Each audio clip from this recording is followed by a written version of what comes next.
Air marshal साहब, जो अफगान हमारे भाई हैं जी, हमारा उनसे बहुत ताल्लुक वास्ता है, नेबर है हमारे, लेकिन 47 से लेकर 14 अगस्त 1947 से शुरू करके आज तक कभी वो हमारे दोस्त रहे नहीं है। तो पाकिस्तान की रुकनियत की मुखालफत उन्होंने की, खाद यहाँ जो धमाके करती थी वो आपके सामने है, जो कुछ ये गनी साहब, अशरफ गनी साहब की हुकूमत कर रही थी, कारज़ई साहब जो कुछ कर रही थी, सब कुछ हमारे सामने है। तो we have a long history. Coming now to the ceasefire, अब ख्वाहिश मेरी भी है, आपकी भी है, सबकी ख्वाहिश है कि ये सीज फायर होल्ड करे एंड दे आर एक कॉन्क्रीट मैकेनिज्म जिनकी इन्होंने बात की, मॉनिटरिंग और वेरिफिकेशन की, वो अब डिफाइन होगा इन दी 25 अक्टूबर मीटिंग, जब इस्तांबुल में इकट्ठे होंगे कि इसको मॉनिटर, वेरीफाई और इंश्योर कैसे किया जाए।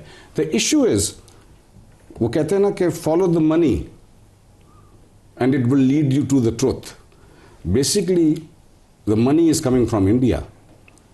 अगर आपने नेगोशिएट करना है किसी के साथ या किसी ने नेगोशिएट करना है तो that has to be done with India. India is not going to stop funding. India is going to continue funding to these, not to the Afghan Taliban maybe, but there are other groups. There are 22 groups jinko they can continuously fund, and there are others also.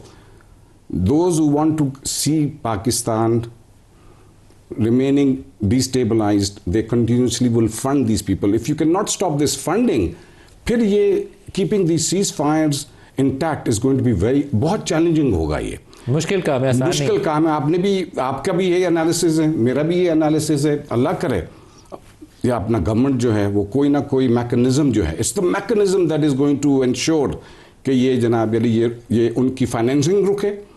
Financing नहीं रुकेगी sir, India क्यों रोकेगा? अगर नहीं रुकेगी तो नहीं रुकेगी, then we are not talking to the Canadian soil के ऊपर असैसिनेशन कर सकते हैं, जो आपकी दुबई में बैठ के और लंदन में बैठ के पाकिस्तान में असैसिनेशन करवा सकते हैं, तो उनको टीटीपी या दाइश को या वो ईस्ट तुर्किस्तान इस्लामिक मूवमेंट को पैसे देते हुए तकलीफ होगी, वो देंगे पैसे। फंडिंग जो है, जब तक फंडिंग नहीं रुकती, it's very difficult to control this. Barrister Umair नईं साहब, आपको भी वेलकम करता हूँ।